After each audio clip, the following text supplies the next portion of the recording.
The lord అందరికీ వందనాలు తెలియజేస్తున్నాను.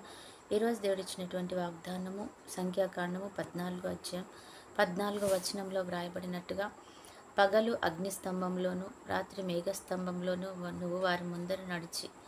దేవుడు ఐగుప్తులో వారికి ఇశ్రాయేలు ప్రజలకంట పగలు మరి ఎండగా ఉంటుంది కాబట్టి మేఘస్తంభాన్ని ఏర్పరిచి ఉన్నాడంట.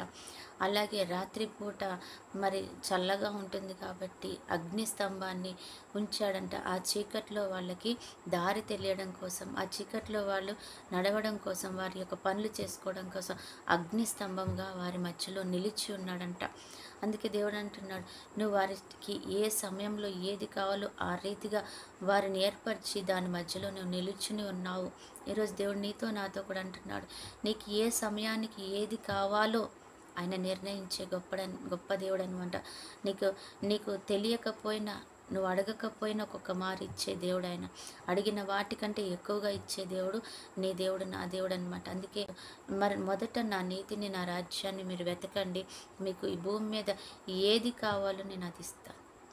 మీద మీకు అవసరమైన ప్రతిదీ నేను ఇస్తాను అంటాడు దేవుడు. దేవాది దేవుడు ఎప్పుడు కూడా ఒక తండ్రిగా, ఒక తల్లిగా నిన్ను ఆయన పరీక్షిస్తూనే ఉంటాడు, గమనించుకుంటూ ఉంటాడు. ఏమనంటే, నా కుమార్తెకి ఈ సమయంలో ఏది అవసరమో, దేన్ని అడుగుతుందో, ఏదైతే ఆమె గోజాడుతుందో అని దేవుడు నిన్ను నన్ను ఎప్పుడు కూడా వెతుకుతూ ఉంటాడనమాట. అందుకని ఆయన కనులు ఎప్పుడూ కూడా కునుకవు నిద్రపోవంట. అవి రాత్రైనా పగలైనా కూడా కునుకక నిద్రపోక నిన్ను కాచి కాపాడుతూ నీ వైపు చూస్తూనే ఉంటాడు.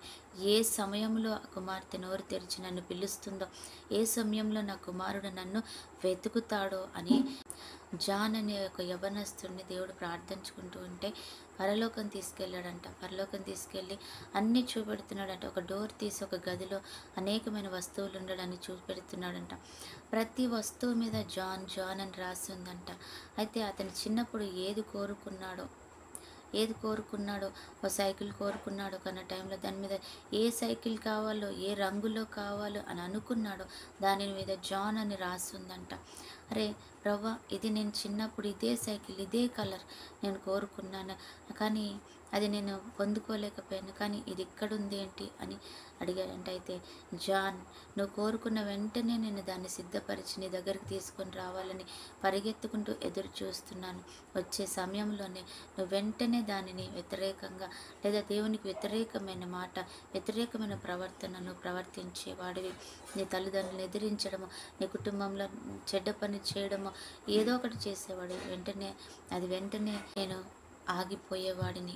సరిగ్గా ఉండుంటే అవన్నీ నీకు ఇచ్చేవాడిని అని అన్నాడంట.